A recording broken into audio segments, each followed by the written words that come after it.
Hola Joan, ¿cómo estás? Hola, profesor, buenas noches, ¿bien ustedes? Bien, gracias. Disculpa la demora que terminé hace poquito nomás la clase anterior y aproveché de ir a tomarme un café, o sea, prepararme un café. Sí, no hay problema. Sí, conectamos recién. Yo creo que mis otros compañeros están en la duda porque están con el tope de la otra, del otro ramo. Entonces todavía no se puede, no pueden arreglar en coordinación el otro ramo, por eso están con el Ah, sí, inconveniente. no, de Y- veras, que hay varios que están con otro ramo. Joan, ¿tú habías venido a clase? Sí, Ah, ya, me estáis pidiendo el material porque no está subido, ¿cierto? sí, sí. Ya, lo vamos a dejar subido al tiro, ¿ya? Perfecto, gracias.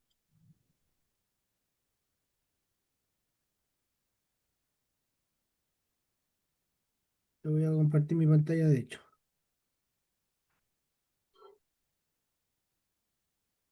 Ya.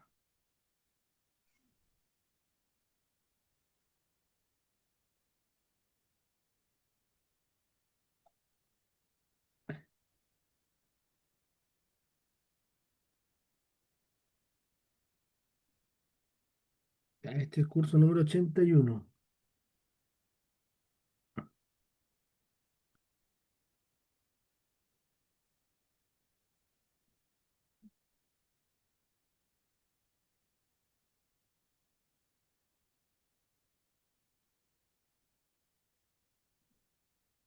Ya voy a hacer una carpeta nueva. Una carpeta nueva.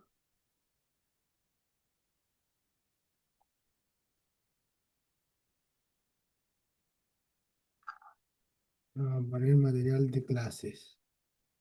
Hola David, ¿cómo estás? Buenas noches. Estoy dejando una carpeta con todo el material en la plataforma, ¿ya?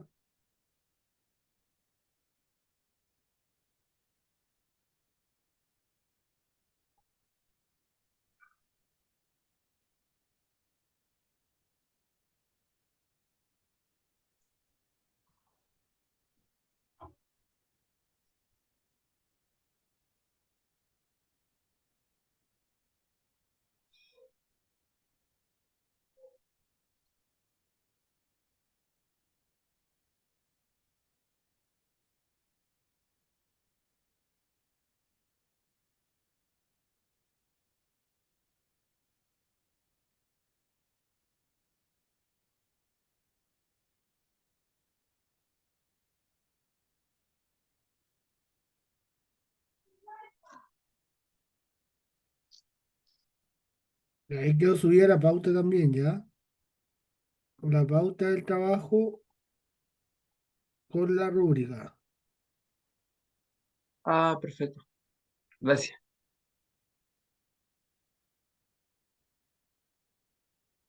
Ya, entonces te vaya al curso y acá donde están las pestañitas, la que te va a unidad uno y al final dice material de clases. Material de clases, pincha ahí y ahí va a estar el material que hemos visto en mis clases.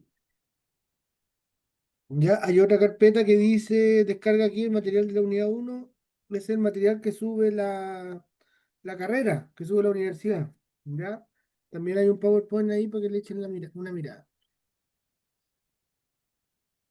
¿Estamos ok? Sí, profesor. Ya, estamos ok con eso entonces. Ya, vamos a hablar, chiquillos y chiquillas. Vamos a seguir hablando del problema. ¿Ya? Bueno, yo les contaba que en todo proyecto el problema es muy importante porque es el punto de partida. ¿Ya? Todo proyecto debe partir de un problema, no de una solución, ¿cierto? Lo conversábamos harto el otro día, pues, ¿cierto? Decíamos, yo no puedo pensar en cuál es el negocio que voy a hacer si antes no he pensado en cuál es el problema que tengo que resolver, ¿ya? Entonces, todo proyecto parte siempre de un problema. Ahora, en el emprendimiento específicamente, el problema nos va a entregar cuál es la orientación que debo seguir, la visión, la motivación, el enfoque y cómo debo solucionar el problema. Ya, en el fondo, de hecho, las empresas lo que hacen es identificar problemas o necesidades en sus clientes o usuarios y a partir de esas necesidades o problemas crean una solución. ¿Ya? Entonces, lo que hace siempre la empresa entonces es estudiar al cliente, pues, a su cliente, a su usuario, saber cuáles son las tendencias, los intereses y a partir de eso ofrecer soluciones que se acomoden a sus necesidades o problemas. Ya, el problema debe ser descrito o redactado en una declaración breve, ¿ya? Donde va a contener información vital sobre el problema.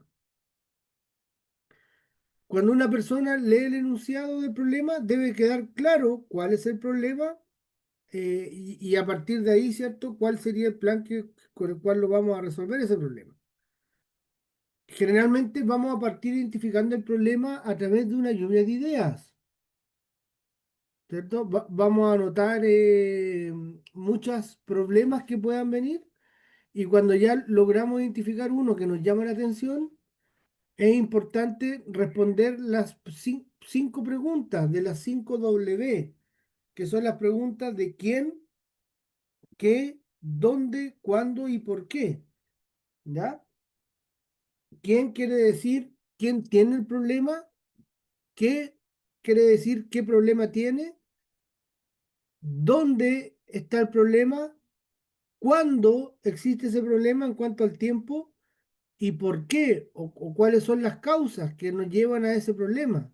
¿O por qué es esencial resolverlo? Perdón, por qué hay que resolverlo? ¿Ya? Entonces, ¿quién, qué, dónde, cuándo y por qué? Se llama la 5W, ¿cierto? Porque es un modelo que tiene las preguntas en inglés. Who, what, where, when y why, ¿cierto? ¿Quién, qué, dónde, cuándo y por qué? ¿Ya?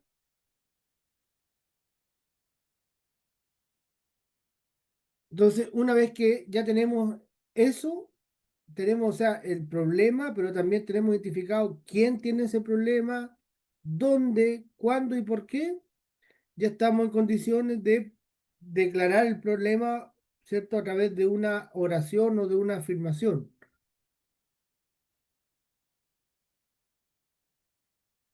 Una vez que identificamos el problema central, ya estamos en condiciones de poder identificar las causas del problema,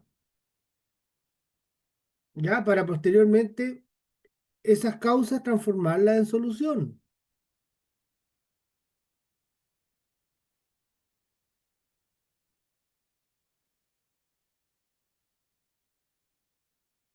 El problema es muy importante porque nos va a permitir estructurar la intervención, estructurar la solucionática, ¿cierto? Es lo que hablábamos en la clase pasada, ¿se acuerdan?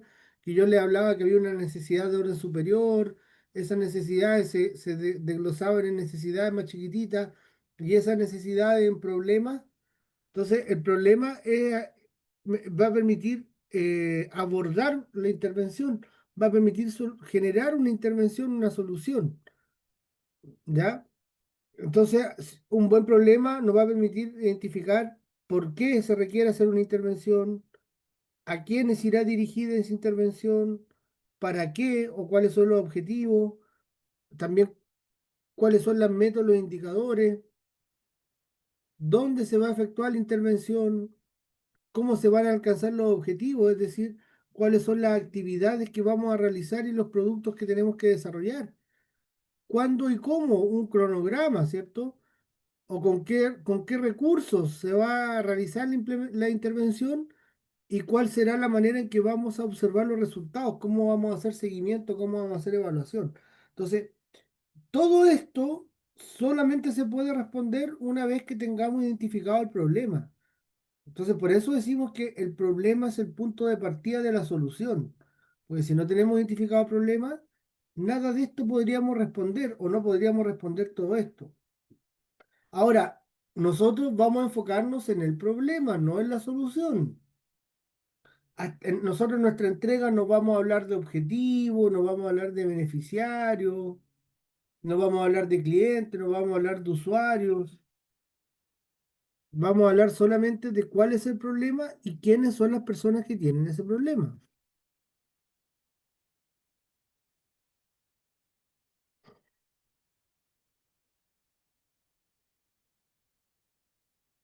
Bueno, después el problema se transforma en una solución, ¿cierto? Y esas soluciones después se contrastan. Por ejemplo, acá tenemos tres soluciones posibles. La instalación de una planta de reciclaje, una campaña de concientización para disminuir la cantidad de residuos y la construcción de espacios públicos que permitan recreación, la vida en comunidad y el desarrollo cultural. Entonces se evalúan las soluciones de acuerdo a los costos de la solución, la eficiencia, el beneficio y el tiempo.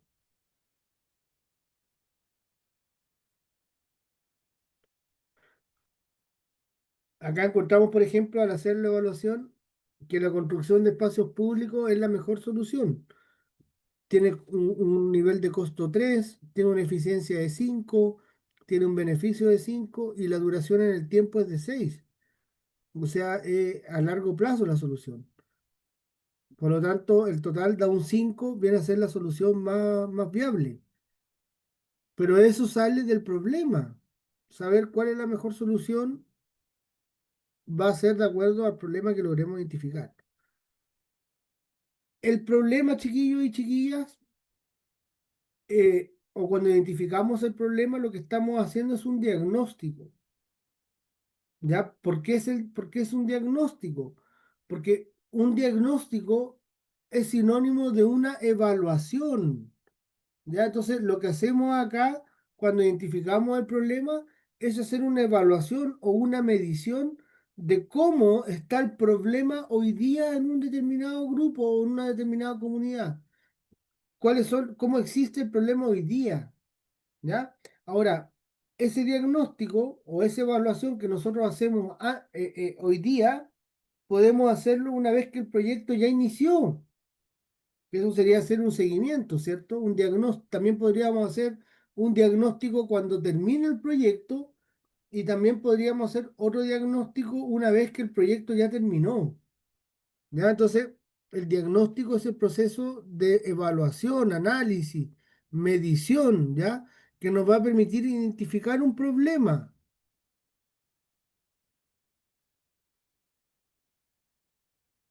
¿Ya? Acá abajo dice el diagnóstico, existe el diagnóstico ex ante, ex dure y ex post.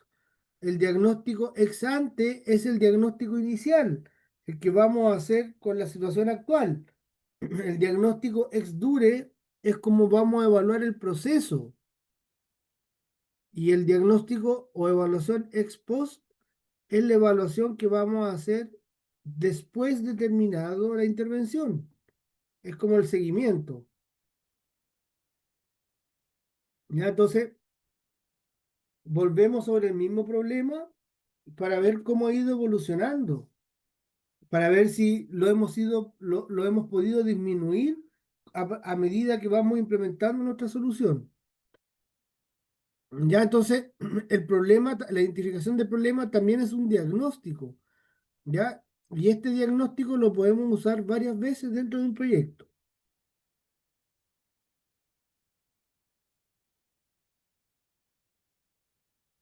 ¿Ya? El diagnóstico nos va a permitir una declaración del problema, ¿ya? Una descripción, una explicación o una predicción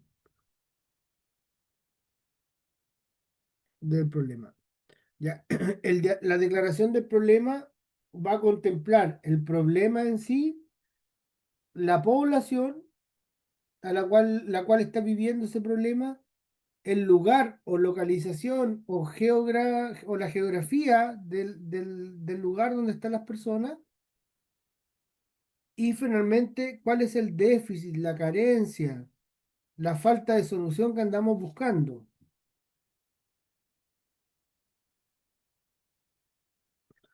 Bueno, el problema en sí, chiquillos, chiquillas, se refiere a una situación de inconveniencia. Un problema es la declaración de algo negativo, de algo inconveniente, de una situación de insatisfacción.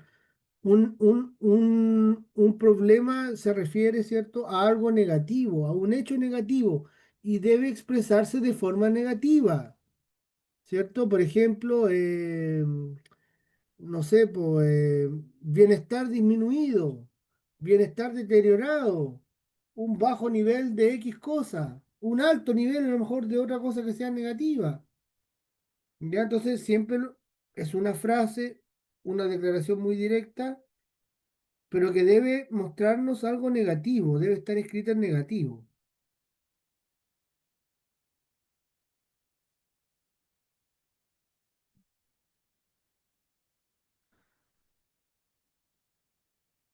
El problema debe manifestar un estado o una solución insatisfactoria, o sea, una situación negativa, como decíamos ahí, algo que todavía no se cumple, una situación insatisfecha, una situación insatisfactoria. Y esto es muy importante, que no puede ser solucionado por las personas de forma autónoma, que los propios afectados no han podido solucionar, por lo tanto, se necesita una intermediación, en este caso de un profesional que oriente la solución, que la diseñe, que la planifique, que la haga, comillas, con más profesionalismo.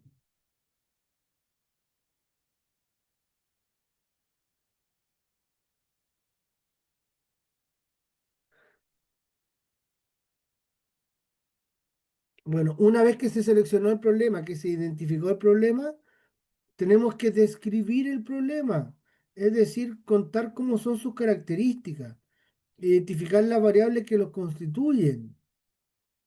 ¿Ya? Generalmente eso lo hacemos a través de la revisión bibliográfica primero, luego a través de la experiencia sistematizada, o sea, distintas información que puedas tener tú o que pueda tener la empresa acerca de los problemas que existen y de las soluciones que se han implementado antes incluso. ¿Ya? Y en tercer lugar, tenemos la percepción de la población, o sea, preguntarle a las personas si el problema es en realidad un problema y qué tan grande, tan chico o tan mediano es ese problema.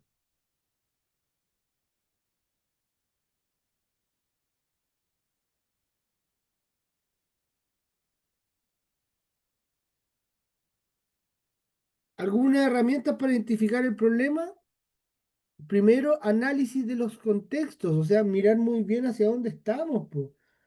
Eh, Todo problema parte de la observación, decía un profesor, ¿cierto? Nosotros podemos ir en la micro y ahí vamos mirando a nuestro alrededor y vamos a ir viendo distintos problemas, sobre todo en ciencias sociales. En ciencias sociales vivimos en la realidad que estamos estudiando. Entonces, en realidad, basta con mirar alrededor nuestro para ya poder identificar algunos problemas. También revisar fuentes secundarias. Las fuentes secundarias lo vamos a entender como datos que han sido recogidos por otros investigadores o por otros autores, no datos que vamos a recoger nosotros de forma primaria. El clásico ejercicio de revisión secundaria es agarrar una base de datos de otro estudio o de un estudio grande y analizarlo. Por ejemplo, el censo, el censo preguntan tantas cosas que no están todas las variables relacionadas o cruzadas entre sí.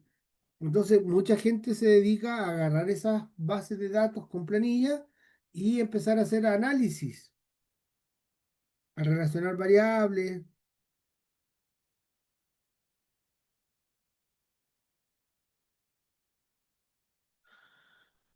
Bueno, también tenemos fuentes primarias como cuestionarios, entrevistas o inventarios aplicados a diferentes fuentes. También eso es parte de la identificación del problema.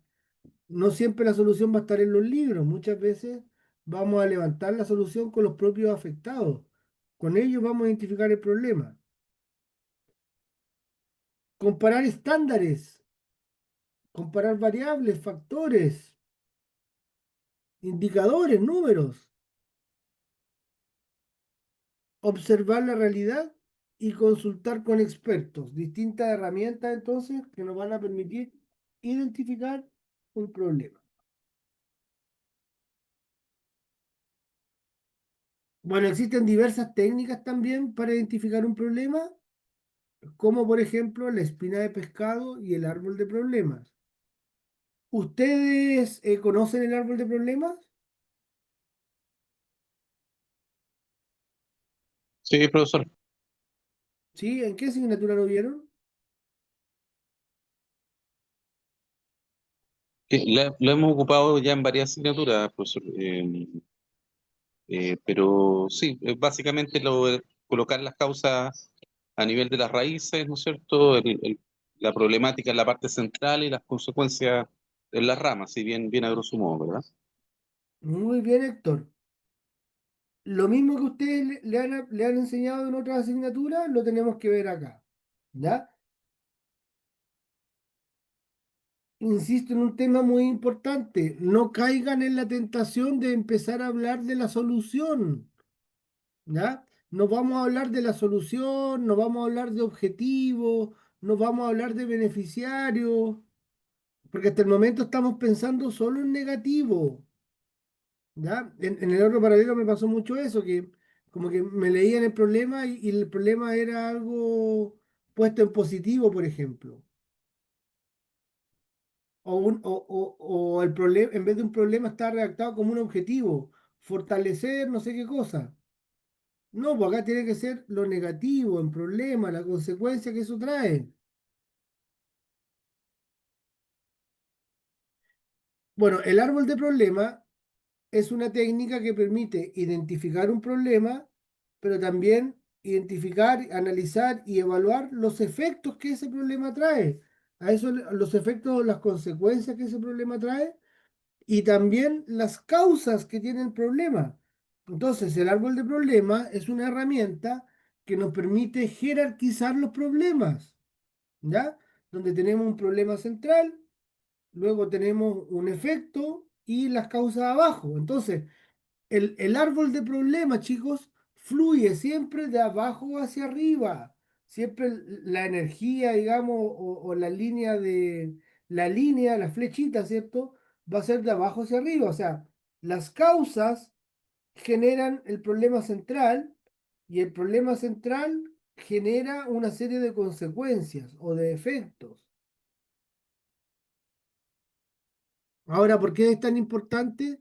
Porque al momento de transformar esto en una solución, cada parte del problema se va a transformar en una solución, en una parte de la solución, ya sea una solución a corto plazo, a mediano plazo, a largo plazo, pero cada etapa del problema, cada nivel jerárquico del problema, se va a transformar luego en una solución o en parte de la solución. En nuestro árbol de problemas, el problema central lo vamos a encontrar en el tronco, las causas que están hacia abajo, ¿cierto? Van a ser las raíces y los efectos van a ser las consecuencias, es decir, la parte de arriba. Como les decía recién, si ustedes ven, el árbol va fluyendo hacia arriba, desde las causas hacia el problema central y del problema central hacia las consecuencias. El flujo es hacia arriba.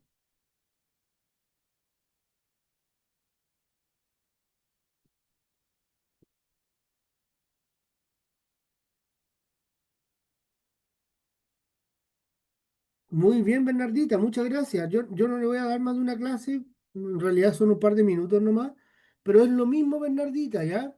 Es lo mismo que ustedes vieron en diseño de proyectos psicosociales o en la asignatura de gestión, es lo mismo que estamos haciendo acá, ¿ya? Identificar un problema.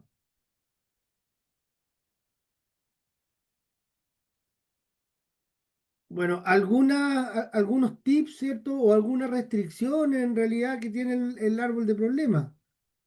Primero, es que hay que escribir un solo problema. Si tú tienes dos problemas, eso te va a llevar posteriormente a redactar dos objetivos. Y si tienes dos objetivos generales, entonces deberías tener dos proyectos diferentes. ¿Ya? Entonces, para que no pase eso, el problema central debe ser solo uno. Ese problema debe estar escrita de forma clara y precisa. De hecho, el problema debe significar lo mismo para todos. Los conceptos, las palabras, las variables que usamos deben ser universales y todos deben entender lo mismo.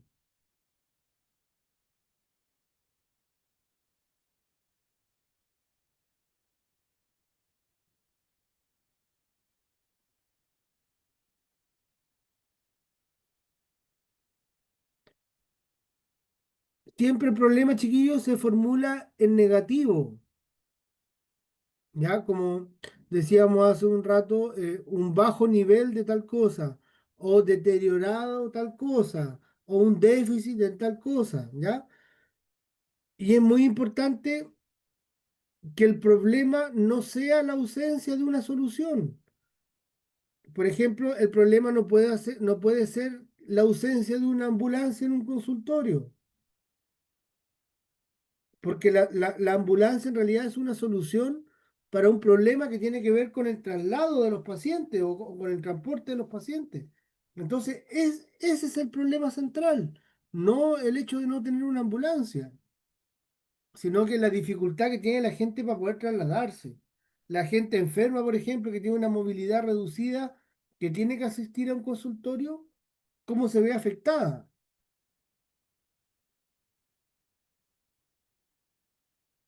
Entonces, no confundir el problema con la solución que falta, con la falta de una solución.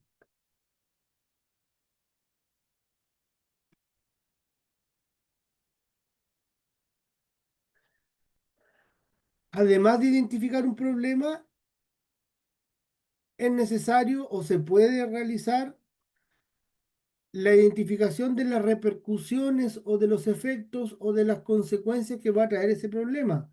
O sea, no me quedo solamente al nivel de problema, sino que también vamos a analizar cuáles son las repercusiones que trae ese problema.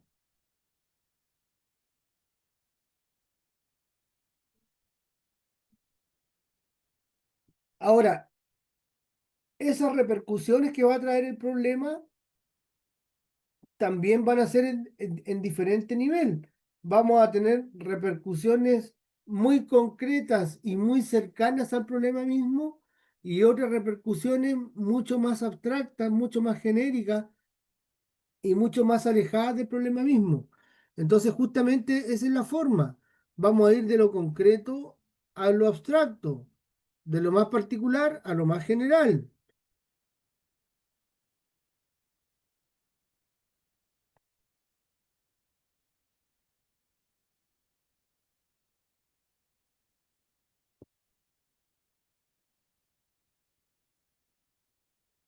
Entonces, vamos uniendo los efectos o las consecuencias desde los efectos más próximos al problema central, desde los efectos más concretos asociados al problema central, hasta los efectos más abstractos, más sociales, más grandes, más amplios que vamos a tener en nuestro árbol. Acá tenemos un ejemplo donde el problema central es la alta tasa de analfabetismo en una comuna. ¿Ya? Mucho analfabetismo en una comuna, ese es el problema. ¿Cuál es la consecuencia o la repercusión o el efecto que trae eso? Dos efectos. Por un lado, inhabilidad para un empleo remunerado, o sea, la persona al no saber leer ni escribir queda inhabilitada para tener un trabajo remunerado, con contrato, ¿ya? Y por otro lado, queda inhabilitado para la interpretación, para la expresión y para la comunicación, o sea, va a tener algunos problemas también de comunicación. Por el lado de la inhabilidad para el empleo remunerado, vamos a encontrar un bajo nivel de ingresos y la limitación de potenciales. Limitación del potencial. Limitación del potencial. Economía del producto, parece que es. Ah, de potencial económico. De potencial económico productivo. O sea, En el fondo, la persona al no tener un empleo remunerado, su potencial económico va a ser bajo y y su ingreso también. Entonces, tanto el ingreso como el potencial económico van a ser bajos y eso va a traer como consecuencia el estancamiento de la persona y la poca o la escasa movilidad social, ¿cierto? O sea, las personas no van a salir de la pobreza básicamente si siguen siendo analfabetas. Por otro lado, el analfabetismo trae como consecuencia la inhabilidad para interpretar, expresar y comunicarse.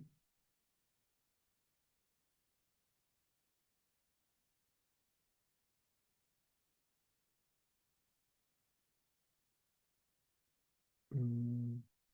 La inhabilidad para interpretar, expresar y comunicarse, a su vez, va a generar pérdida de autoestima, inactividad cultural y pérdida de identidad y valores. Y esas tres cosas van a generar a su vez subdesarrollo sociocultural. Si agarramos el estancamiento y la inmovilidad y el subdesarrollo sociocultural, esos dos efectos van a generar un retraso socioeconómico. Importante acá que vean cómo los problemas, chicos, o cómo las consecuencias, perdón, van pasando desde un problema chiquitito, concreto y cercano al problema central, como por ejemplo la inhabilidad para un empleo remunerado. Entonces, ese problema chiquitito que está cercano al problema central se transforma en un problema mucho más grande, un problema gigante prácticamente, que es el atraso socioeconómico. Ahora, ¿el atraso socioeconómico depende solamente del analfabetismo de la persona?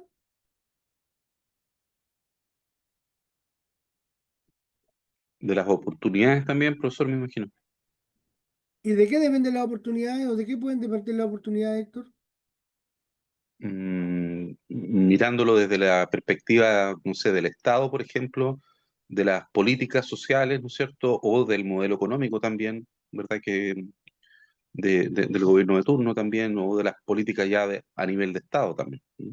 Perfecto. El atraso socioeconómico en realidad puede tener que ver con que Juanito Pérez sea analfabeto, pero también tiene que ver con las condiciones en las que estamos, pues, ¿cachai?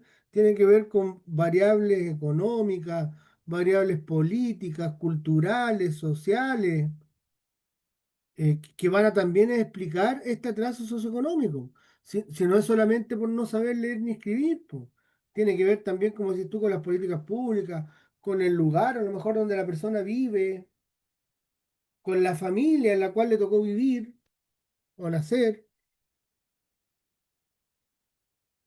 ¿Ya? Entonces, el atraso socioeconómico es mucho más amplio y mucho más abstracto que todas las otras consecuencias que aparecen ahí, pues. Y si nosotros hacemos un plan de alfabetismo, si hacemos un programa, por ejemplo, para enseñarle a leer o a escribir a la gente, no necesariamente esa persona va a salir del atraso socioeconómico. Quizás ya va a ser muy tarde para salir del atraso socioeconómico.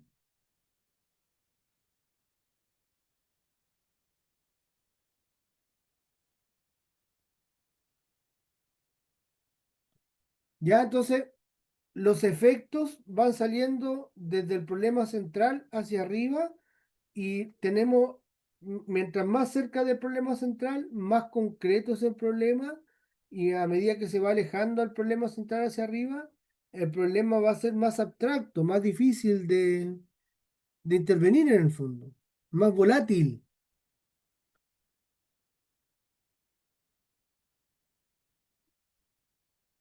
Con respecto ahora a la parte de las causas, porque estas eran las consecuencias, ¿cierto? Del problema central hacia arriba, ahora vamos a hablar de las causas del problema central hacia abajo. ¿Ya? Entonces se identifican las causas posibles del problema.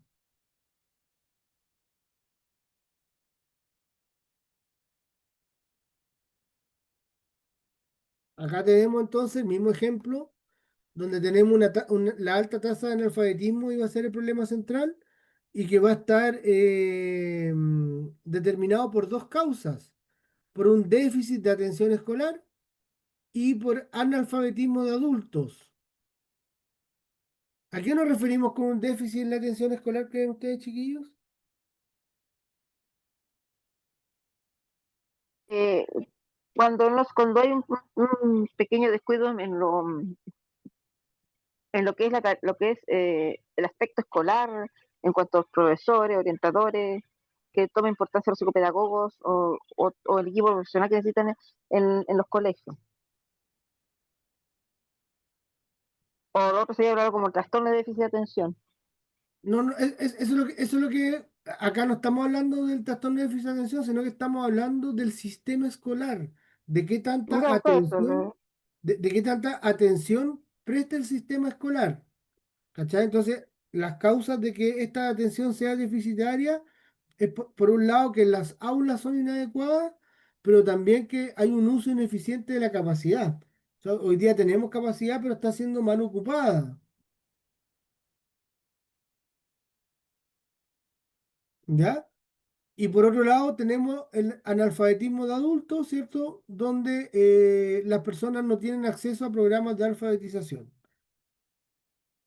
Entonces, ven cómo la causa se va transformando, perdón, la subcausa se transforma en una causa y esa causa da origen al problema central. O sea, la alta tasa de analfabetismo tiene dos causas, el déficit de atención escolar y el analfabetismo de adultos. Pero a la vez, esa causa tiene tres subcausas, que serían el aula inadecuada, el uso ineficiente de la capacidad y no tener programas de acceso de alfabetización.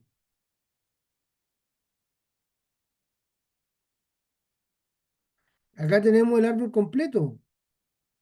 Si se dan cuenta, tenemos las causas acá abajito, las subcausas en realidad, que vendrían a ser la rama, las raíces de más abajo. Las subcausas serían tres: las aulas inadecuadas, el uso ineficiente de la capacidad y no tener acceso a programas de alfabetización.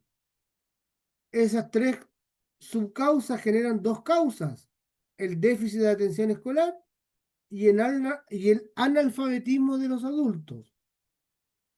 Ahora bien, el déficit de la atención escolar más el analfabetismo de adultos son la causa de una alta tasa de analfabetismo en la comuna.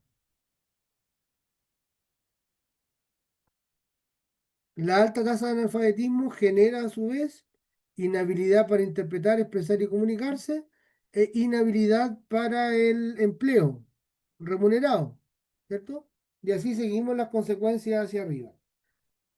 Se dan cuenta cómo todo está escalonado, cómo está encadenado desde la parte baja del árbol hasta la parte más arriba, desde lo más concreto a lo más abstracto, desde las subcausas hasta las consecuencias últimas que vamos a tener arriba.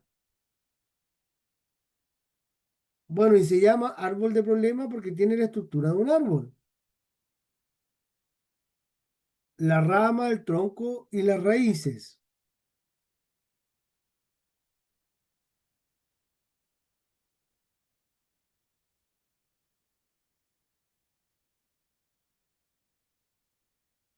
Acá tenemos otra herramienta que es la espina de pescado o diagrama de Ichikawa, que acá también vamos a diferenciar un efecto, un problema, una consecuencia de las causas que originan esa consecuencia.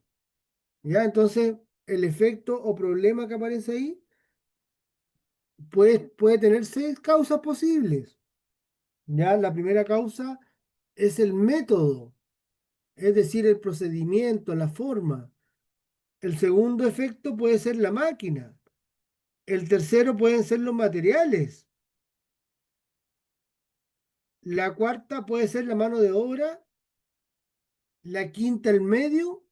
Y la sexta causa es la medida, las cantidades. ¿Ya? Entonces, estas 6M podrían explicar la aparición de un problema. ¿Ya? Estas 6M serían la causa y el problema sería la consecuencia o el efecto. Ahora bien, este tipo de diagrama a mí no me gusta mucho para las ciencias sociales, ¿ya?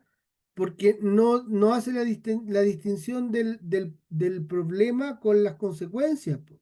Como que acá tenemos el problema y las causas y no considera las consecuencias. En cambio, en el árbol de problemas sí llegamos hasta allá, llegamos hasta las consecuencias, hasta los efectos. Y por otro lado, este diagrama originalmente nace en la empresa productiva para entender los problemas que tienen los productos, los problemas de producción, o para darle calidad a un proceso y para darle calidad a un producto, para que ese producto final sea de calidad. Entonces, por ejemplo, cuando a estas 6M se le agrega perdón, se le agrega la materia prima. Entonces, por ejemplo, un restaurante que quiera elaborar un producto final que es un jugo de piña, va a tener primero la materia prima, que va a ser la piña, después va a tener materiales, ¿cierto? Que va a ser los hielos, el agua, el azúcar, los vasos, va a tener la máquina, que es la juguera, ¿cierto? Después vamos a tener el método, que es el procedimiento. Ahí vamos a ver si es que vamos a trabajar, por ejemplo, con fruta que esté natural congelada, o con fruta natural, o con pulpa. ¿Cuál es la forma en que lo vamos a hacer? ¿Ya? Lo mismo pasa con la medida, que no aparece acá en la medida, la otra M que falta son 6M. La medida tiene que ver con las cantidades. ¿Cuánta piña, cuánta azúcar, cuánta agua, cuánto tiempo tengo que hacer funcionar la máquina? La mano de obra viene a ser el garzón o la persona que hace los jugos, el barman que hace el jugo, ¿verdad? Con todas sus competencias, ¿verdad? El medio tiene que ver con el medio ambiente físico y el medio ambiente psicológico. El medio ambiente físico es el lugar donde se desarrolla el producto. En este caso necesitamos un espacio, ¿verdad? No sé, pues para cortar, por ejemplo, la fruta, o necesitamos un espacio que tenga conexión a la corriente para poder enchufar la juguera. Necesitamos un espacio que no sea tan caliente, que sea un espacio frío dentro de la cocina, o bien un espacio dentro del bar. Entonces necesitamos un medio físico con algunas características, pero también un medio psicológico. Un clima laboral determinado, pues no es lo mismo hacer un jugo en un ambiente laboral colaborativo que preparar un jugo en un ambiente donde todos se traten mal y donde lluevan los garabatos y los malos tratos, po. Entonces, este modelo de la espina de pescado está pensado en eso, en el modelo de calidad total que generó Toyota, y Chicago trabajaba en Toyota. Entonces, este es un modelo que está pensado en cómo se deben fabricar las piezas para construir autos, ¿ya? Para determinar muy bien cuando hay una falla en esa pieza, si la falla estuvo en el método, en la máquina, en el material que usaste, en la mano de obra, en el medio ambiente o en la medida. Con este sistema los japoneses ahorran lo que los gringos llaman el inspector de calidad, ¿ya? Acá en el modelo japonés no necesitamos un inspector que vaya revisando la calidad del proceso, sino que al tener bien establecido el proceso, nosotros le vamos a dar calidad por sí mismo. Por ejemplo, para que el jugo de piña salga bueno, no va a servir cualquier piña, pues tiene que ser una piña que ya esté madura, pero además tiene que ser una piña que no esté tampoco pasada, que no tenga hongo, ¿cierto? Entonces, no me va a servir cualquier piña, pero no voy a tener a un inspector que esté revisando todas las piñas, po, sino que el compadre que va a hacer el jugo al momento de cortar la piña, él va a revisar que la piña esté buena o esté mala. O lo mismo con el vaso, ¿cierto? Si es que el copero, que es el que lava el vaso, lavó mal el vaso, el garzón al momento de hacer el jugo va a determinar que el vaso está malo, entonces va a devolver el vaso al proceso de atrás. El vaso limpio también es el resultado de un proceso. Entonces, si ese proceso quedó mal hecho y el producto final, que es el vaso lavado, no está bien lavado, la misma persona que hace el jugo lo devuelve para atrás. Entonces, este es un método que está pensado en los procesos unitarios que hacen las personas en sus puestos de trabajo para que la organización pueda llegar a su producto final. ¿Ya? Entonces, no me gusta mucho este modelo aplicarlo a las ciencias sociales. Yo prefiero que trabajen con el árbol de problemas, no con el diagrama de Ichikawa. Otra herramienta que puede servir es el análisis FODA, ¿cierto? Que es el análisis de fortalezas, oportunidades, debilidades y amenazas, ¿ya? Que muestra estas dos dimensiones, una dimensión interna del propio grupo, organización, comunidad donde ustedes vayan a hacer el problema. Entonces tendríamos que ver hacia adentro de ellos cuáles son las fortalezas y cuáles son las debilidades. Y por otro lado, en el entorno, en el ambiente donde este grupo se desenvuelve, cuáles serían las oportunidades y las amenazas. ¿Ya? Entonces también el problema se puede identificar a partir de un análisis FODA. Sigo prefiriendo el árbol de problemas. Además, en la pauta, chiquillos, que está acá, perdón,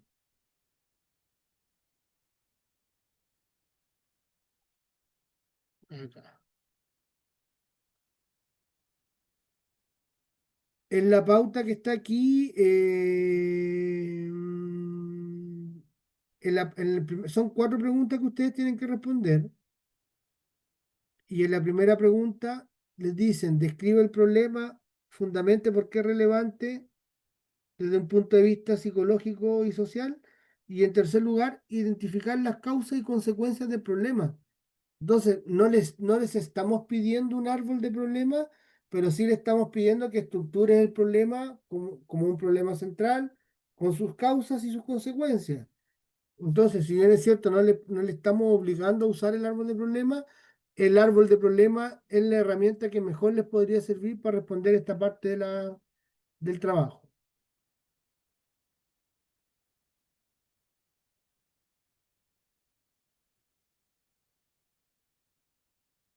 Ya también tienen que identificar a la población beneficiaria,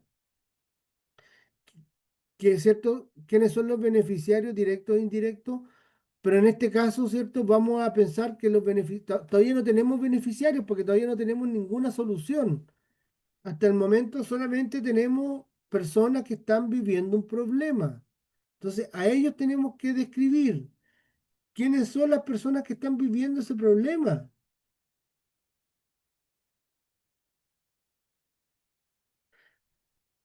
y explicar cómo viven este problema, cómo son sus emociones, las necesidades que tienen, las barreras que van encontrando, pero también el contexto actual.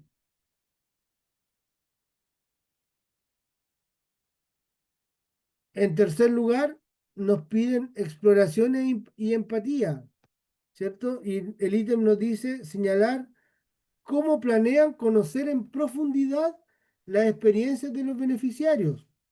Nosotros, antes de armar un negocio o un modelo de negocio, tenemos que hacer un mapa de empatía, se llama, ya que es un ejercicio donde nosotros nos vamos a poner en el lugar de nuestro usuario.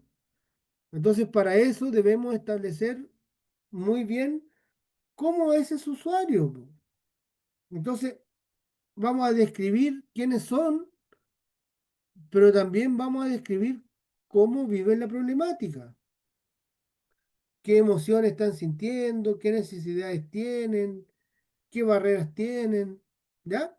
Y también vamos a señalar cómo vamos a conocer en profundidad sus experiencias, ya o sea, si vamos a usar entrevista, observación, revisión de fuentes secundarias, ¿cómo lo vamos a hacer para conocer mejor a esas personas beneficiadas con nuestra solución posterior?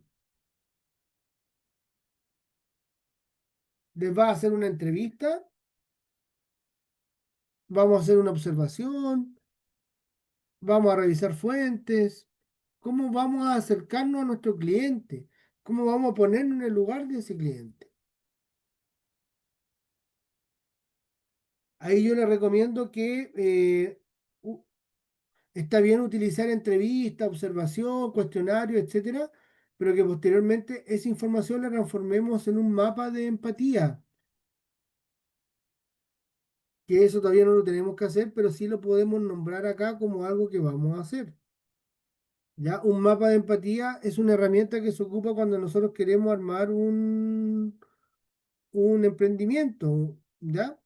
Entonces tenemos que identificar a nuestro cliente usuario y definir primero qué dice y qué hace, cómo es su actitud en público, cómo es su aspecto, qué comportamiento tiene hacia los demás. Luego nos podemos preguntar acá arriba qué piensa y siente. Chútale.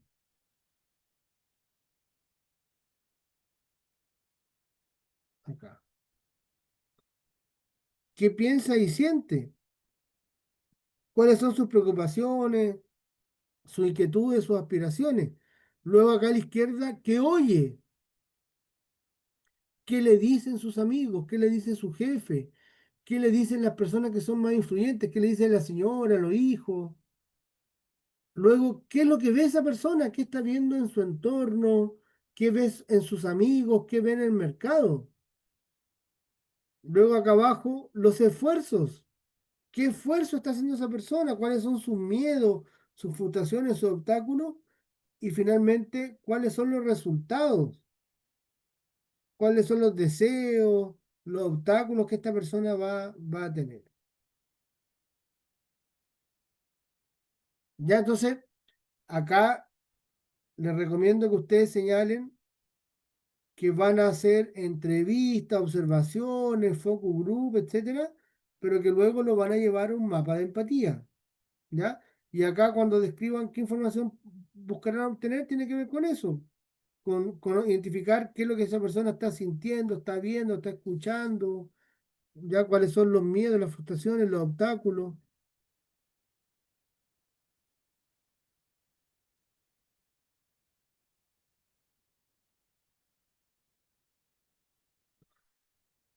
Con respecto a la población, en esta primera parte nosotros vamos a identificar la población afectada por el problema, cuáles son sus características demográficas, las características económicas, las características culturales y las características sociales,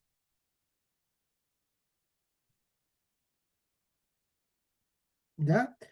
Ahora, esas características que tiene la población afectada por el problema se va a transformar en las características que tiene la población objetivo. ¿Ya? O sea, son dos miradas diferentes del mismo grupo de personas. En este momento del proyecto, donde estamos identificando el problema, lo que nos interesa atender es a la población que tiene el problema, para entender cuáles son sus características demográficas, económicas, culturales y sociales. ¿Ya? Pero posteriormente, esas personas que tienen el problema van a transformarse en nuestros usuarios, beneficiarios o clientes. Y por supuesto que nos va a servir la misma información, pues, las variables demográficas, las económicas, las culturales, las sociales. En la medida que conozcamos mejor a la población, mayor va a ser la posibilidad de lograr los objetivos de la intervención. Ya sobre todo en en los proyectos sociales chiquillos, nosotros tenemos que conocer muy bien a nuestros usuarios, a nuestros beneficiarios, tener una muy buena relación con ellos. Ya todos los emprendimientos en su modelo de negocio establecen cuáles son sus clientes y cómo son los medios a través de los cuales se va a comunicar con su cliente. Es muy importante que esa relación sea lo más directa posible. Ya en psicología organizacional, por ejemplo, vemos que el cliente es el principal indicador que tiene una empresa. Una empresa puede medir su éxito solamente a través de variables asociadas a los clientes. ¿Cuántos clientes nuevos tienes? ¿Cuántos clientes antiguos te siguen acompañando? Fidelización, ¿cierto? Eh, ¿Cuánto te compraron tus clientes? ¿Cuánto vendiste? ¿Qué productos te compraron? ¿Qué productos nuevos te compraron? ¿Ya? Entonces, todo lo que tenga que ver con clientes es fundamental en un modelo de negocio y sobre todo en un proyecto de intervención psicosocial. Solamente que en vez de clientes van a ser beneficiarios o usuarios del sistema. ¿Ya? Eh, ya entonces tenemos que conocer muy bien a nuestra población que tiene el problema, conocer cuál es el problema que tienen, cómo lo viven los protagonistas.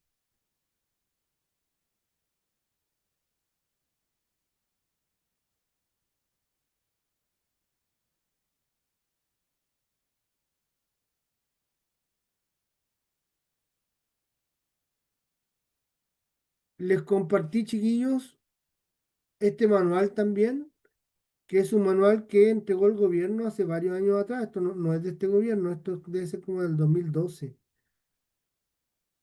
ya que es sobre los diagnósticos.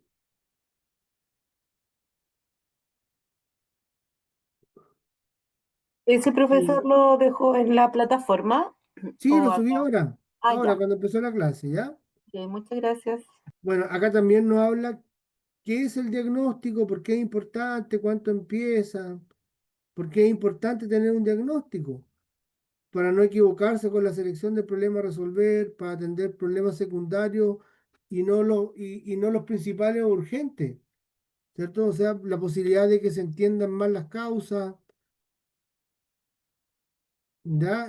Vamos a explicar acá en qué consiste un diagnóstico participativo y el primer paso, ¿cierto? Que es completar el árbol a través de la identificación del problema central. Luego un plan de trabajo. Bueno, ahí están todas las etapas del árbol de problemas. Ahí nos explican también el árbol con un ejemplo. Ya lo mismo que estamos viendo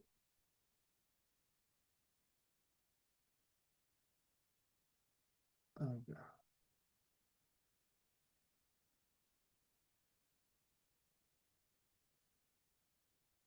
Entonces, chiquillos, en la primera parte, cuando le preguntan el problema, ustedes tienen que identificar el problema, pero luego en una parte les pregunta por las causas y las consecuencias. Entonces, el árbol de problemas nos permite estructurar esa diferencia.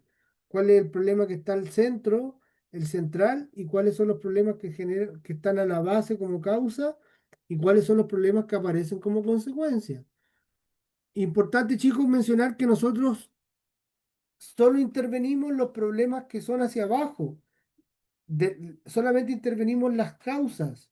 Las consecuencias no las intervenimos porque son consecuencias del problema y se nos escapan de las manos y no necesariamente dependen de nosotros. Ya, por ejemplo, el nivel de ingreso de una familia no va a depender solamente de si sabe o no sabe leer o escribir.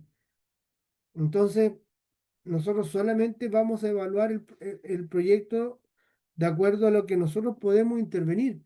Y eso es solamente la parte de las causas. Del árbol de problemas hacia abajo es lo que podemos intervenir nosotros como interventores.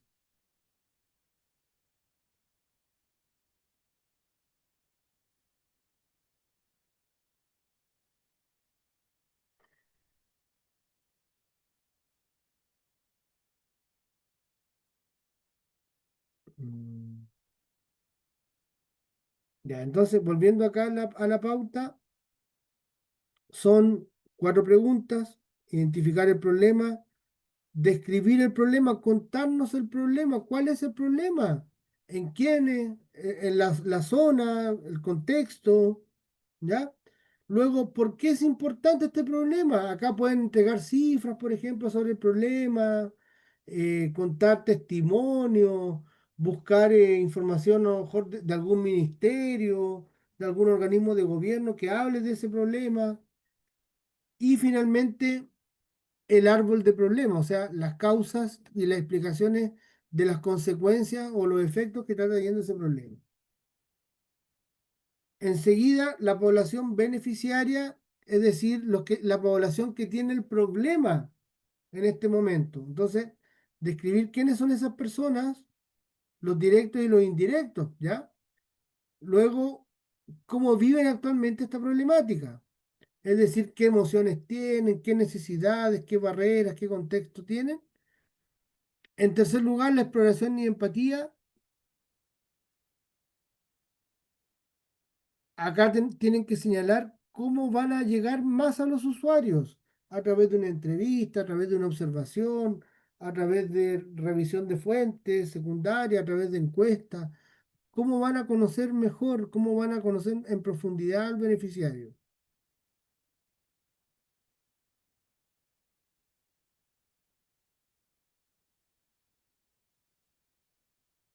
Mm, describir también qué información van a obtener de las personas y finalmente una reflexión de por qué este problema los motiva como futuros psicólogos. En total el trabajo, chiquillos, debe tener máximo 6 páginas, sin contar la portada ni la bibliografía. Escrito en APA 7 y la entrega va a ser durante el próximo miércoles. Yo voy a activar el link en la plataforma, pero igual les pido si me lo pueden mandar al correo.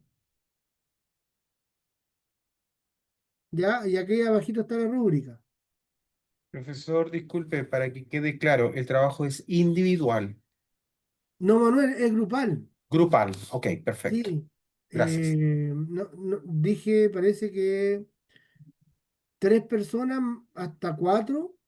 El máximo de grupo, acá son 4, hay un grupo de 4. Claro, 4, dije, a todos reventarse en un grupo de 5, ahí ya puede ser, pero si son 6, tendrían que dividirse en 2 grupos de 3. Ok, ¿Ya? profe, gracias. La gracia de estos proyectos, chiquillos, es justamente parte de esto es el trabajo colaborativo. Ya muchos de los trabajos de los proyectos y mucho de la innovación es creación que se hace en conjunto, debatiendo, proponiendo ideas, tirando ideas muy locas. ¿Ya? Entonces, cuando tenemos varias personas mirando un mismo problema y buscando una solución, es mucho más probable que se dé esa riqueza que nos permita innovar y tener un proyecto bien grueso, que no se nos queden detalles tampoco. Entonces, parte de esto es aprender a trabajar en equipo. Es como parte de las competencias esperadas que seamos capaces en equipo de identificar un problema, proponer una solución, armar un modelo de negocio.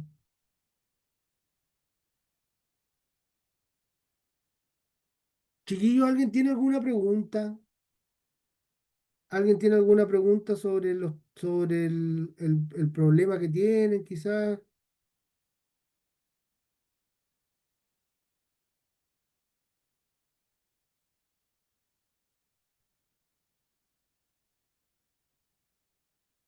Por lo menos por acá no, profesor, porque igual en alguna otra asignatura hicimos algo parecido. No igual, pero parecido. Entonces trabajamos árbol de problema y yo creo que por eso no hay mucha pregunta por ahora. Ya, buenísimo.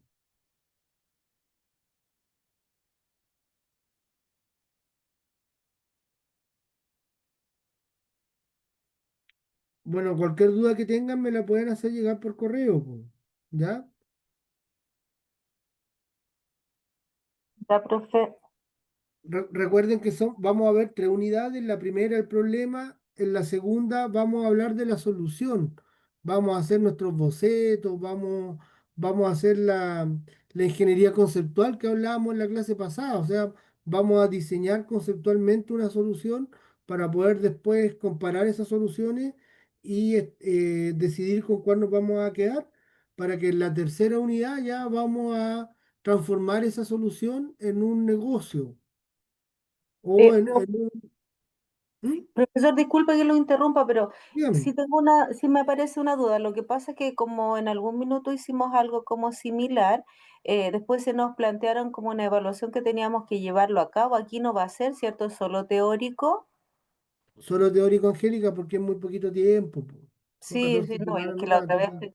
sí, la otra vez teníamos el mismo tiempo y se nos produjo esa disyuntiva, en el fondo que estábamos ahí con poco tiempo y había que hacerlo y ahí se tuvo que diversificar como la evaluación para que los que querían hacerlo como con datos reales y hacer entrevistas y todo lo pudiesen hacer, que fueron los menos obviamente, porque por el tiempo que es muy escaso es un poco inviable hacer algo así. Por eso le pregunto, porque a nosotros eso después nos apareció como sorpresa en el camino. No, acá no vamos a ejecutar nada. Todo va a ser como más ficticio, por así decirlo.